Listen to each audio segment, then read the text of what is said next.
Welcome back to the Deep Dive. Today, we're tackling, well, maybe the biggest question there is, what's the real point of your life? What's its hidden structure? And we're coming at it from a pretty unexpected angle, right? Not philosophy, not religion, but the empirical work of Carl Jung. Exactly. Jung spent decades observing people, thousands of them, and he came up with this. Well, it's a startling conclusion that kind of flips everything on its head. It really does. It forces you to question basic assumptions about, free will, destiny, the whole lot. So the core idea, and this is straight from the source material we looked at, is essentially this. Everything you think you know about how you navigate life, it's backwards. Yeah, completely backwards. You think you're living a life. But maybe life is living you. You think you're having experiences. But Jung suggests you are the experience. Specifically, the experience life, or maybe consciousness itself, is having of being, well, limited, finite, human. It sounds mind-bending, but he claimed it wasn't just theory. He saw this pattern, this precise psychological process under the surface of countless lives, not just random stuff happening. Right. He saw structure, purpose, a definite direction. And that's what we want to dig into today. Our mission, then, is to unpack that structure, that purpose, so you can maybe see your own existence, your own challenges and joys in a totally new light. Move beyond just reacting to events. And see how every person, every situation, maybe even every frustration serves this one underlying goal. Which brings us right to that core Jungian insight. What is that goal? Simply put, life isn't really about what happens to you. It's the process of making the unconscious conscious. That's it. That's the engine. The whole thing, just making the unconscious conscious. That's what he observed. It's the fundamental movement. Okay. It sounds a bit technical, maybe, but it feels profound, like we're consciousness-making machines. In a way, yeah. And every life starts the same way, psychologically speaking. Right. Completely unconscious. Not intellectually, obviously, but psychologically unaware. Like the analogy in the sources, an actor who's forgotten they're in a play, they think the drama is real, the absolute reality. Exactly. They're lost in the role. And from the moment that actor, that life begins, everything that happens, the plot twists, the other characters, the scenery, it all has one single function. To wake the actor up. To make them conscious of what's running the show from behind the curtain. Yeah. To make the unconscious known. Okay, let's make this practical. Say, a traumatic childhood thing, like being constantly criticized. Yeah. That doesn't just vanish, right? No, absolutely not. It forms what Jung called a complex, like an energy knot in the unconscious, a kind of psychological gravity well. A gravity well, like that.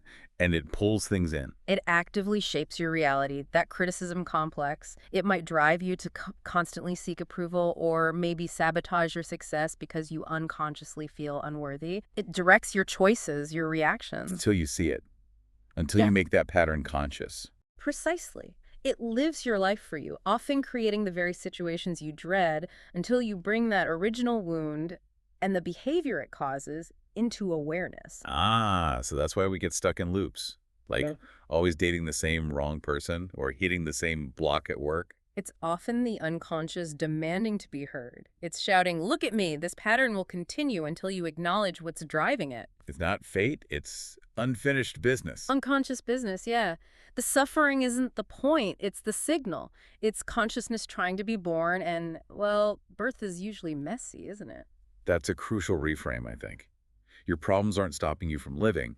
They are your life happening, demanding awareness. But there's a warning attached to that, a pretty stark one from The Jung. one about fate, that always gives me chills. Until you make the unconscious conscious, he said, it will direct your life and you will call it fate.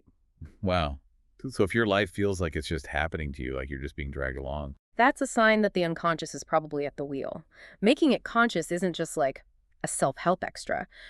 According to Jung, it is the work. It's why you're here.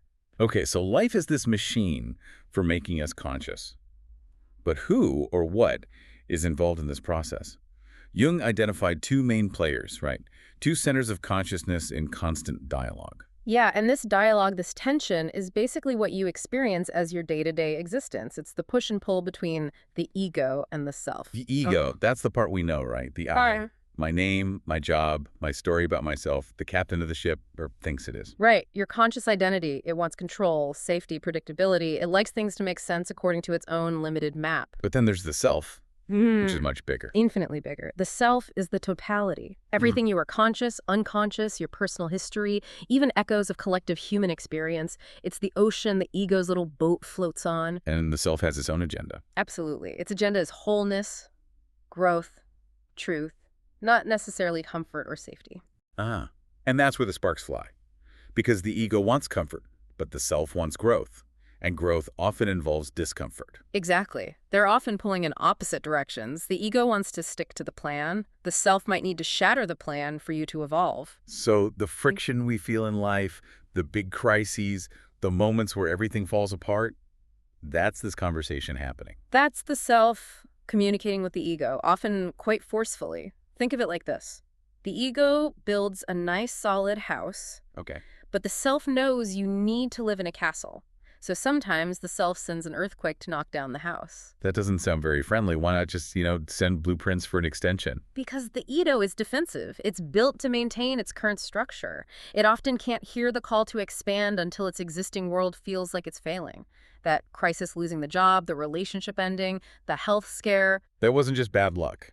Jung would say it was likely the self intervening, saying, this path is too narrow, the structure you built is limiting your potential, we need a reset. So the classic midlife crisis.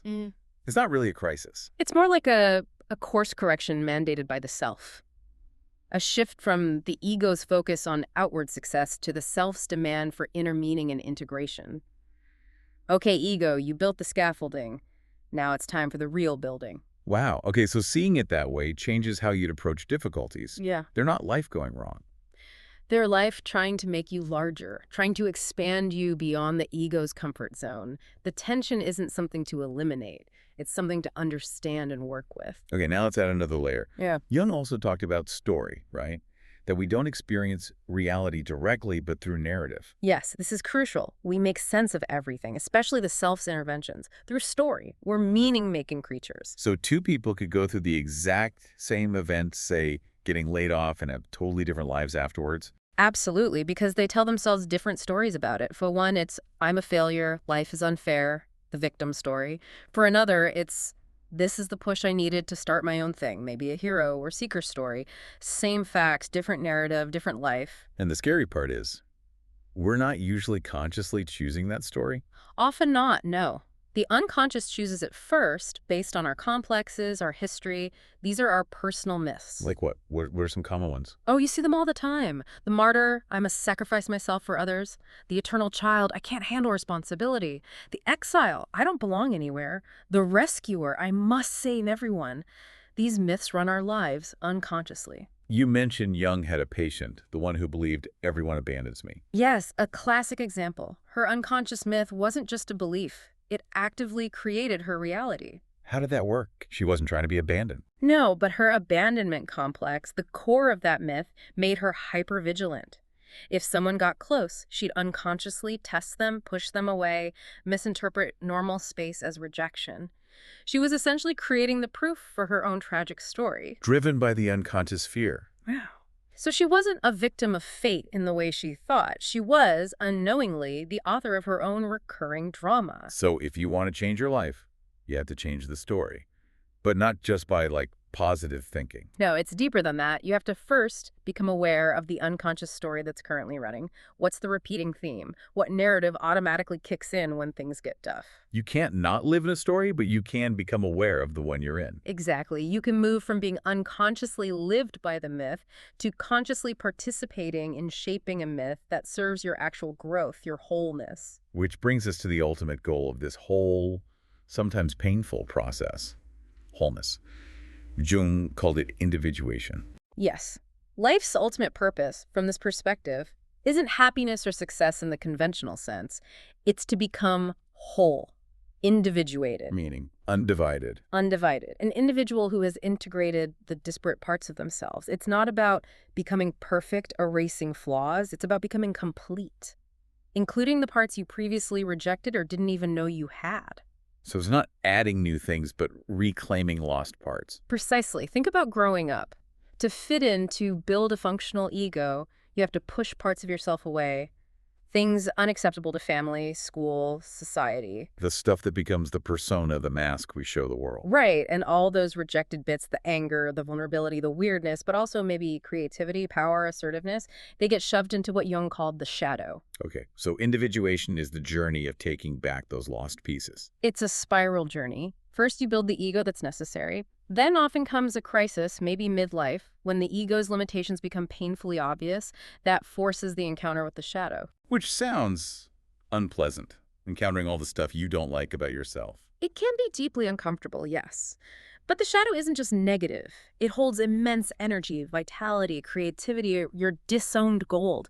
You meet your shadow most clearly in your projections. Projections, you mean like when someone really gets under your skin? Exactly. That intense, seemingly irrational reaction, positive or negative to someone else, that's often your shadow being projected onto them. That quality you despise or adore out there is very likely an unacknowledged part of you. So integrating the shadow means owning that projection, realizing that trait is also in me. Yes, taking it back. And when you do, you reclaim the energy tied up in the projection. It's hard work, but incredibly liberating. And after the shadow, there's the anima animus, the inner feminine or masculine. Right, your soul image. Yeah. Which also gets projected massively, especially in romantic relationships. So that feeling of completeness when you fall head over heels in love. Is often the projection of your own unintegrated anima or animus onto the other person. You're not seeing them clearly, you're seeing your own soul reflected back. Which explains why those relationships can be so intense and, well, sometimes disastrous. Until you withdraw the projection, until you realize you need to integrate that inner other within yourself rather than seeking it exclusively outside, then relationships become less about desperate completion and more about genuine connection. And all of this ego, shadow, animus integration leads towards The self. The emergence of that larger organizing principle. The realization that you contain all these opposites, light and shadow, masculine and feminine, conscious and unconscious, wholeness. connecting this back to the very beginning.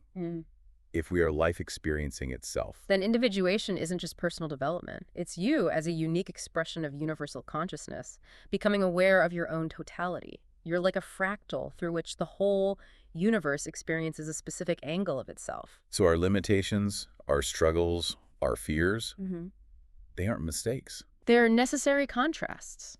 How can infinite consciousness know finiteness without experiencing it through you? How can it know courage without experiencing your fear? Your specific life, with all its messiness, is the method the self uses for self-discovery. Your life is consciousness telling a story through you. A unique, unrepeatable story. Okay, so wrapping this up, we've looked at life as making the unconscious conscious, the ego-self dialogue, the personal myth, and the goal of individuation. What's the takeaway? How do you live differently knowing this? Well, for starters, you might stop trying so hard to avoid friction or difficulty. You engage with it differently. Instead of asking, why is this awful thing happening to me? You start asking, what is trying to become conscious here? What is life experiencing through this? What part of me is being activated or revealed? Listen to the patterns. Look at the triggers. Question the automatic story. Exactly. And maybe, just maybe, stop taking your ego's version of reality quite so seriously. Relax the need to have it all figured out. Because you're not supposed to figure life out. Life is figuring itself out through you. It's not a pass-fail test, it's an experience. So the job, if there is one, is simply to be as fully unconsciously yourself as you can manage. The triumphs, the failures, the light, the shadow, all of it. Because that complete, messy human experience of being you is precisely what consciousness is here for.